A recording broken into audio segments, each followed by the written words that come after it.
दोस्तों, अगर आप अपने आप को बहुत कमजोर और लाचार पा रहे हैं, कुछ करने की सोच रहे हैं पर कर नहीं पा रहे हैं, या यूं कहें कि आपके अंदर आत्मविश्वास की कमी है और हर जगह आपको असफलता मिल रही है, तो आपको जीवन में यह सच्ची कहानी जरूर सुननी चाहिए।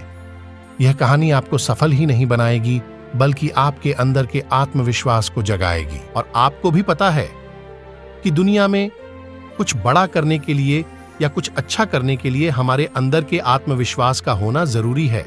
तो बिना समय गवाए उस सच्ची कहानी की तरफ चलते हैं। प्राचीन समय में निर्जना नदी के पास एक गांव था। उस गांव में हेमू नाम का एक नवयुवक रहता था। हेमू का बचपन तो बहुत अच्छा गुजरा, धीरे धीरे वह बड़ा भी होने लगा। कहते हैं ना कि जब जिम्मेदारियों का बोझ हमारे कंधे पर आता है, तब हमारी जीवन की परीक्षा होती है। बचपन में तो माता पिता का हाथ हमारे सर पर होता है, तो हमें दुख का पता नहीं चलता है, लेकिन जब खुद कमाना पड़ता है तो हमारे असली संघर्ष और हिम्मत की पहचान होती है। हेमू भी अब बड़ा हो गया था, कमाने के लायक हो गया था। बारिश का मौसम था और हवा भी खूब तेज चल रही थी। हवा इतनी तेज चल रही थी कि लग रहा था कि वह पेड़ों को उखाड़कर अपने साथ ले जाएगी। हेमू के पास 2 बैल थे। बैलों के द्वारा ही उनका खेती का कामकाज चल रहा था, लेकिन आंधी और वर्षा इतनी तेज थी कि बैल बाहर बारिश में भीग रहे थे। हेमू की मां जब बैल को छांव में करने के लिए बाहर निकली, वैसे ही वह फिसलकर गिर गई। उनकी कमर टूट गई। फिर उसकी मां कभी ठीक से चल नहीं पाई। बहुत सारे पैसे उनके इलाज में खर्च हो गए, फिर भी कोई खास असर नहीं हुआ। धीरे धीरे समय बीतने लगा। हेमू की मां अब ज्यादातर बिस्तर में ही लेटी रहती थी। हेमू नौकरी की तलाश में घर से बाहर निकल आया, क्योंकि अब उसे पैसों की जरूरत थी। कामकाज की तलाश में वह घर से बाहर निकल पड़ा। जितने वह घर से पैसे लेकर निकला था, वह 1-2 दिन में खर्च हो गए। हेमू को कई जगह काम भी मिला, लेकिन वह कुछ दिनों तक ही टिक पाता था। उसके काम करने के तरीकों की वजह से उसके मालिक परेशान हो जाते थे और उसे नौकरी से निकाल देते थे।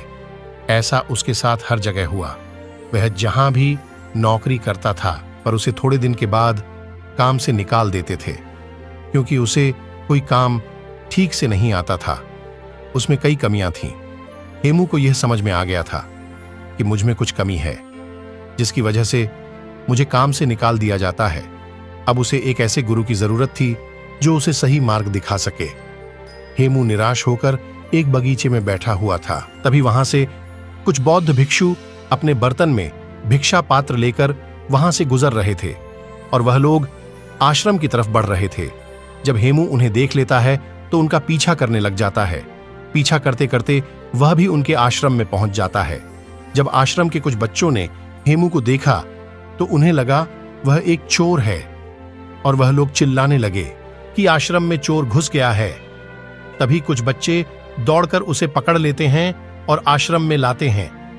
वह हाथ जोड़कर उनसे प्रार्थना करने लग जाता है और कहता है कि हे महात्मा, मैं कोई चोर नहीं हूं, मैं जिंदगी से हारा हुआ एक इंसान हूं। मेरी जिंदगी में कुछ भी बचा नहीं है। मेरी एक मां है, उसकी कमर टूट गई है और वह बिस्तर पर लेटी रहती है, और उनके इलाज में बहुत सारा पैसा खर्च हो गया, और कुछ ही खेती बची थी जिसे पिताजी ने बेच दिया। मैं पैसा कमाने के लिए काम की तलाश में इधर उधर भटक रहा हूं। मैं जहां कहीं भी जाता हूं, नौकरी से निकाल दिया जाता हूं। इतना कहकर हेमू रोने लगा। दोस्तों, ऐसे बुरे वक्त में कौन नहीं रोएगा। तभी वहां आश्रम के प्रधान भिक्षु वहां पहुंच जाते हैं। वह सभी को हटने का आदेश देते हैं और उस हेमू के पास पहुंच जाते हैं और उसकी परेशानियों को समझते हैं। प्रधान भिक्षु उस युवक की बातें बहुत ध्यान से सुनते हैं। प्रधान भिक्षु हेमू से कहते हैं कि बेटे, तुम रो नहीं, तुम 10 दिनों तक कहीं नहीं जाओगे। इन 10 दिनों में हम तुम्हारी पूरी जिंदगी बदल देंगे। तुम्हारा खोया हुआ आत्मविश्वास लौट आएगा। लेकिन इन 10 दिनों में मैं तुमसे जो भी काम करने को कहूंगा, वह काम तुम्हें करना पड़ेगा। अगर तुम 10 दिनों तक मेरी बात मान गए, तो तुम्हें पाने के लिए लोग तरस जाएंगे और तुम जिंदगी में बहुत आगे चले जाओगे। बस तुम्हें 10 दिनों तक यहीं रुकना है, और जैसा मैं कहूंगा वैसा तुम्हें करना है। अगले 2 दिनों तक प्रधान भिक्षु उसे पौधों में पानी भरने का काम देते हैं।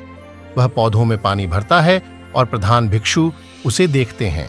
फिर प्रधान भिक्षु अगले 2 दिनों तक उसे भिक्षा मांगकर लाने को कहते हैं। वह गांव जाता है और भिक्षा मांगकर लाता है और इसी तरह 5 दिनों तक बहुत भिक्षु उसे काम करते हुए देखते हैं कि उसके काम में क्या कमी है। ये सब वह प्रधान भिक्षु देखते रहते हैं, पर हेमू को इस बात का अंदाजा नहीं होता है कि प्रधान भिक्षु उसकी क्रियाविधि पर नजर रख रहे हैं।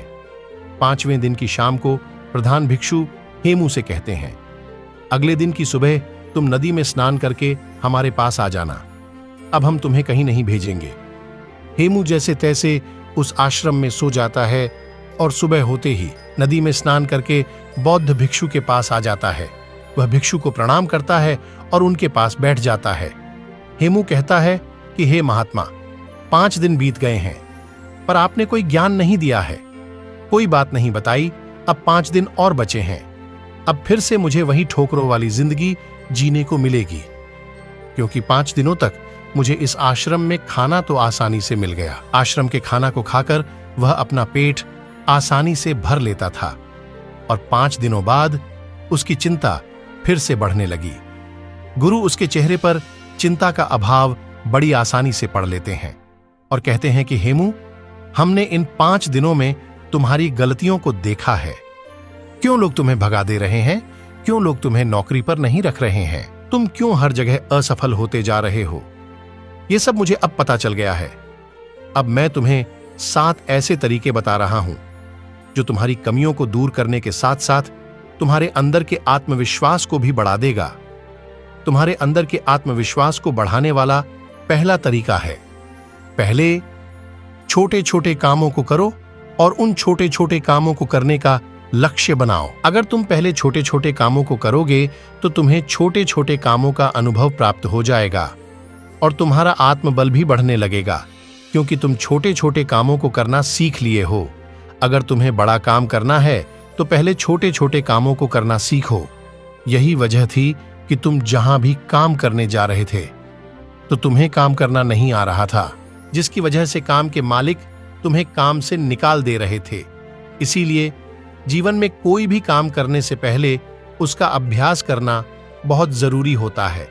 अब प्रधान भिक्षु आत्मविश्वास बढ़ाने का तीसरा तरीका बताते हुए कहते हैं, खुद को जानने का प्रयास करो, खुद की ताकत और कमजोरी जानने का प्रयास करो। अगर तुम्हें अपनी कमजोरी के बारे में पता है तो निश्चय ही तुम जो भी काम कर रहे हो उस काम को तुम बहुत ही अच्छे तरीके से कर सकते हो, और तुम्हें अपनी ताकत भी पता है तो भी तुम बहुत ही अच्छा कर सकते हो। मान लो कि तुम्हें राजा के सेनापति में भर्ती होना है और तुमने जो युद्ध कला सीखी है उस पर अभ्यास ही नहीं किया है। अगर तुम्हें अपनी कमजोरी भी नहीं पता है तो तुम्हारा विरोधी तलवार बाज भी तुम्हें हरा सकता है। लेकिन अगर तुम्हें अपनी कमजोरी पता है तो तुम सामने वाले को मौका नहीं दोगे। इसीलिए खुद की कमजोरी को समझने का प्रयास करो और उस पर कई बार अभ्यास करो। बौद्ध भिक्षु कहते हैं कि तुम काम करना तो चाहते थे, लेकिन तुम्हें अपनी कमजोरी के बारे में नहीं पता था, जिसके कारण तुम्हारा मालिक तुम्हें काम से निकाल देता था। इसीलिए अपनी कमजोरी को जानने का प्रयास करो।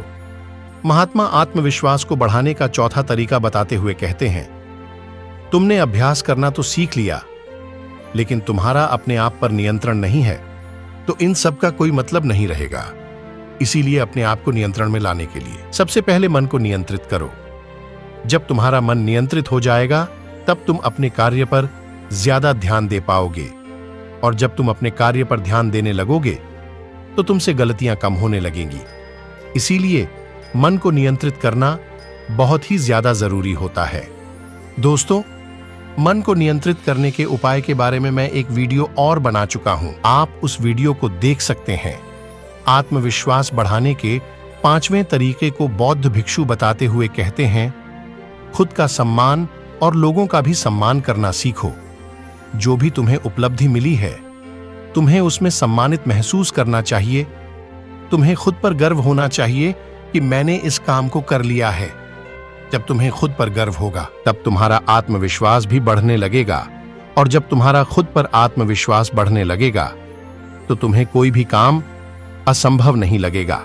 इसीलिए अगर तुम्हें अपने आत्मविश्वास को बढ़ाना है तो तुम अपनी छोटी छोटी उपलब्धियों से सम्मानित महसूस करो, क्योंकि जब तुम खुद को सम्मानित महसूस करते हो तो तुम्हारे अंदर का हार्मोन बदलता है, तुम्हारे विचार अच्छे होने लगेंगे, और जब तुम्हारे विचार अच्छे होने लगेंगे तो तुम्हारे काम भी अच्छे होने लगेंगे, तुम्हारा आत्मविश्वास भी बढ़ने लगेगा। प्रधान भिक्षु आत्मविश्वास बढ़ाने के छठे तरीके को बताते हुए कहते हैं, अपने लिए समय जरूर निकालो। जिंदगी में तुम कितने भी व्यस्त क्यों ना हो, लेकिन अगर तुम अपने लिए समय निकाल नहीं रहे हो तो तुम्हारा कुछ भी किया हुआ व्यर्थ है, क्योंकि जब तुम खुद के साथ व्यस्त रहोगे तो तुम खुद को जानने का प्रयास करोगे। इसीलिए दिन में एक बार अपने लिए समय जरूर निकालें, अपने शरीर के बारे में सोचें, अपने बारे में अच्छे विचार लाएं, और जब तुम्हारे विचार अच्छे होंगे, अपने बारे में अच्छा सोचोगे, तो तुम्हारा आत्मविश्वास अपने आप बढ़ने लगेगा।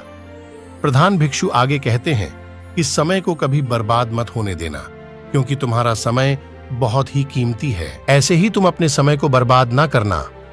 फालतू लोगों के साथ अपने समय को बर्बाद मत करो। जो लोग समय को बर्बाद करते हैं उन्हें बाद में बहुत ही पछतावा देखने को मिलता है, क्योंकि अगर तुम हर कार्य को सही समय पर करते हो तो तुम्हें किसी भी चीज का भय नहीं रहेगा। अगर तुम हर कार्य को समय पर करोगे तो तुम्हारा आत्मविश्वास बढ़ने लगेगा।